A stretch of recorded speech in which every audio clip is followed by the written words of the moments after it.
Ça fait pile 3 ans et 2 mois que je cherche à faire de l'argent sur TikTok. Ça me fait sourire tellement ça fait longtemps et c'est un chiffre absurde, mais je suis passé par toutes les phases. J'ai commencé même par les micro-trottoirs.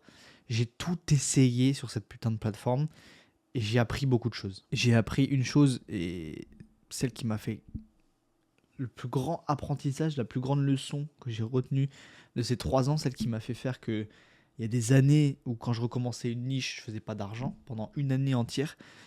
C'est très simple, c'est un seul paramètre, ok? Et je vais te l'expliquer vraiment dans cette vidéo, donc prends ton temps, pose-toi.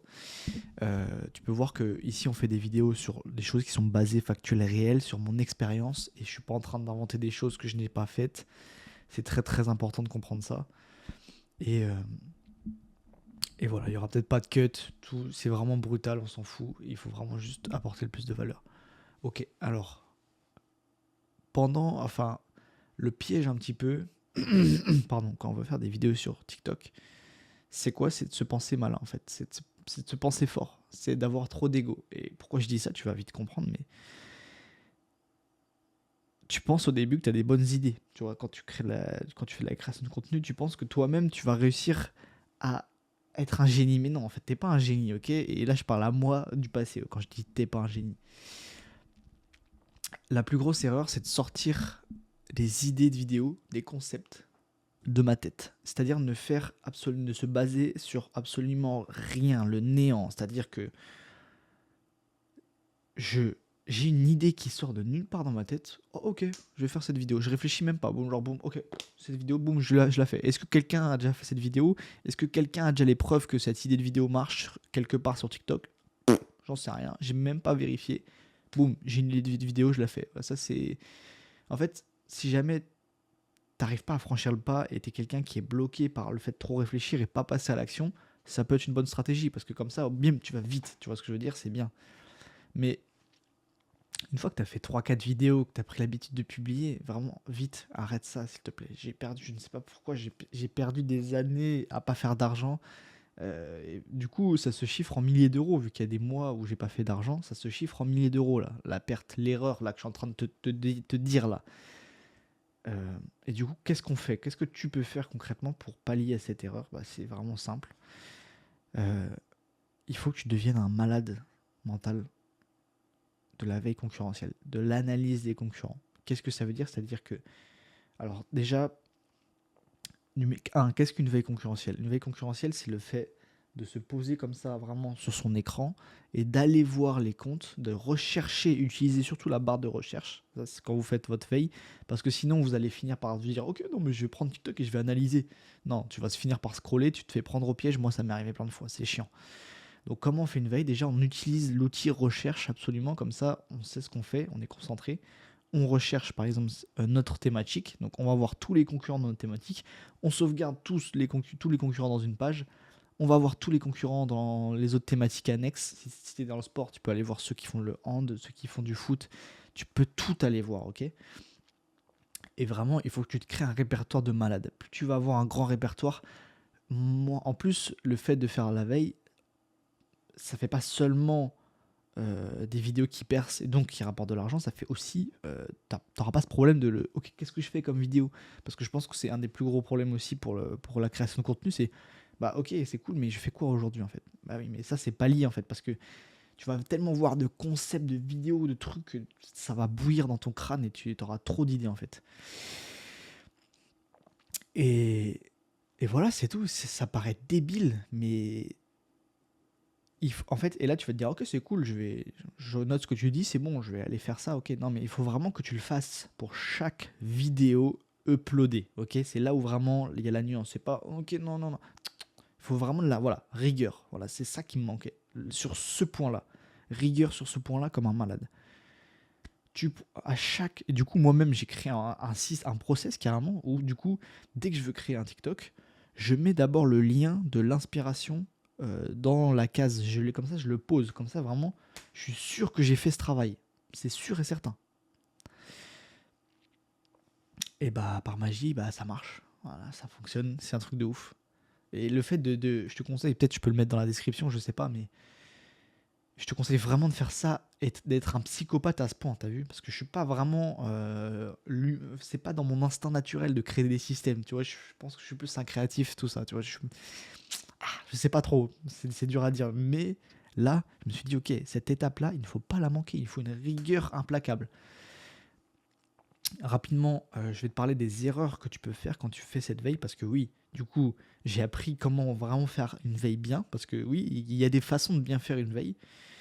Euh, Première erreur, c'est de penser que une bonne veille, c'est de regarder, de sauvegarder que les vidéos qui ont genre 1 million de vues. Non. À partir du moment où. Et du coup, bah, ça te bride trop, parce que tu vas te dire, oui, bah non, mais j'ai 3 concurrents, ils ont que 2 vidéos à 1 million, super, je fais comment? Je les ai déjà faites 100 fois, je fais quoi? Non.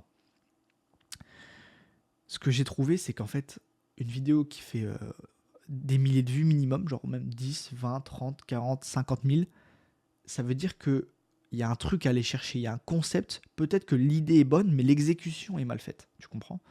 Ce qui veut dire que, et en plus, une fois que j'ai théorisé ça dans ma tête, parce que ça vient de moi, eh bien, je me suis dit, j'ai repensé un petit peu à mon passé sur TikTok et je me suis dit, ah oui, il y a des fois où je suis parti prendre, quand je faisais la niche des SMS notamment, on va aller vraiment être dans la précision, bah, plusieurs fois où je suis parti prendre une vidéo qui avait fait 20 000 vues, la refaire mieux dans l'exécution, pardon, et 600 000 vues.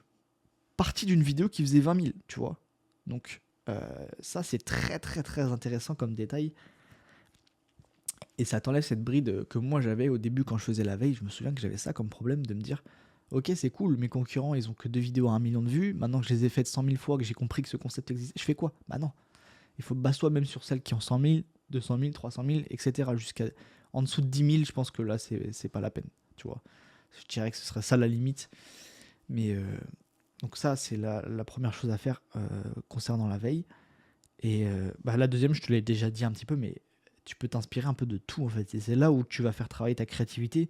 Mais si je vois, genre, je sais pas, je dis n'importe quoi, la boiserie qui fait un concept, et il faut aussi. Ah oui, deuxième truc, c'est que. C'est marrant que je pense à ça, mais n'hésite pas à faire du cross-platform. Qu'est-ce que ça veut dire? C'est que là, tu vas te dire, ok, oui, mais moi, j'ai qu'un concurrent sur TikTok. Bah, va voir sur YouTube. Va voir sur YouTube. Là, les possibilités sont infinies. C'est ça le cross-platform. C'est une rêve de jeu vidéo, si jamais tu as compris. Mais et deuxièmement, fais du cross-platform de langage. C'est-à-dire que, ok, t'as tes concurrents TikTok français, mais il y a aussi tes concurrents TikTok américains, tes concurrents TikTok espagnol, tes concurrents TikTok indiens. Bon, je te conseille pas d'aller voir les indiens, mais. Mais et pour YouTube, c'est pareil. Il y a tes concurrents YouTube français, il y a tes concurrents YouTube américains, il y a tes concurrents YouTube allemands, il y a tes concurrents YouTube non, je vais pas la refaire. Euh, mais pour dire que, putain, en fait, c'est illimité. Tu vois ce que je veux dire? Il y a vraiment de la matière, mec. Il y a vraiment de la matière, crois-moi. Crois-moi, il y a de la matière. Et bah, globalement, je pense que j'ai couvert un petit peu tout, comment vraiment faire une veille concurrentielle bien, bien, bien. Et la meilleure façon pour toi, là, parce que je veux que cette vidéo te serve et change ton comportement dans la vraie vie, parce que c'est ça à apprendre, c'est changer son comportement. Ben, je veux qu'après cette vidéo, à chaque fois que tu vas créer un TikTok maintenant, tu poses ton lien d'inspiration quelque part. On s'en fout comment c'est fait.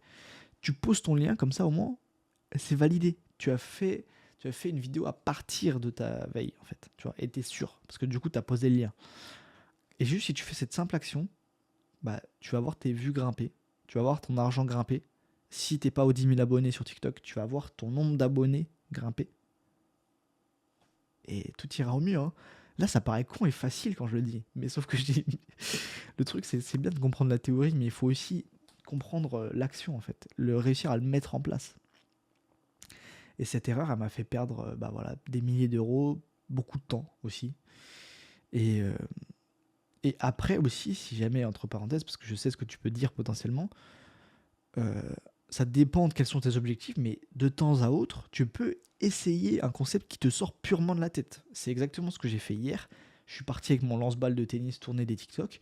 Qu'est-ce que j'ai fait? Il y a une vidéo que j'ai fait basée sur aucune veille où je parle de l'échauffement, mais je me suis dit bon, je sais pas, j'ai envie de tester ça, on va voir, tu vois.